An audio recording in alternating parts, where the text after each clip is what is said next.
Hi, my name is Alice, an artificial intelligence presenter with Sight. In this episode of Meet Your Candidate, we spoke to MRP aspiring councillor for Ward 1, Plumtree, Stephen Mhlanga. This is what he had to say. Ngiyalibingelela lonke mina igama lami Stephen Mhlanga ngisemangwe ngikuward 1 Plumtree Town Council. Ngifisa ukuthi nxa ngikhethelwe ukuba ngumkhokheli kuba ku-council ngikwazi ukukhangelela imigwaqo emibi ewardini le engifuna ukuyimelela.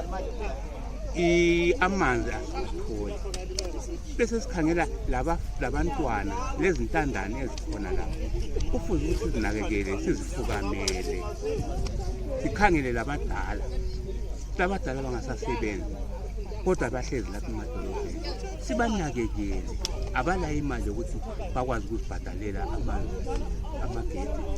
Konke lokhu kungumthwalo wethu thina esizinkokheli. So ngikhangelela lezo zinto ezinjalo sikhangele futhi lalaba abantwana abangela msebenzi sitholele abantwana bala ePlumtree imisebenzi ayabuya ama-projects uthola ukuthi abantwana balapha abaqasha. Sifuna ukuthi abantwana balapha bathole imisebenzi abe-Plumtree Town ngoba yibo esibameleleyo, yibo esifuna ukuthi babe zinkokheli zakusasa, sikwazi ukuthi baphila impilo ehlelekileyo, impilo esifisela bona. Phezu kwakho konke lokhu sifuna kube lokuthula ikakhulu ewardini yami eward 1 lapha ePlumtree Town. Yizo izinto inhlelo engathi ngizongena lazo nxa ngingenile. Abadala, izintandane, izinhlelo zokuphuculula ingcekeza, izinhlelo zamanzi, yizo engikhangelele kuzo bese sigoqela ngokuthula lothando.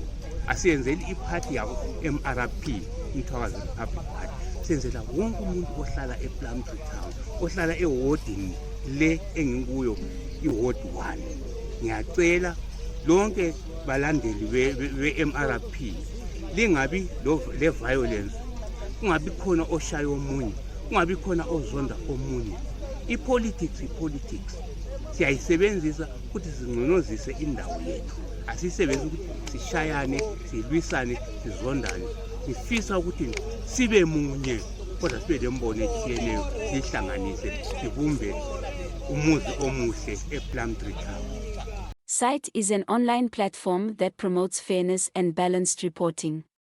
Candidates seeking a platform to share their vision and manifesto with the electorate can contact us at 0787139460.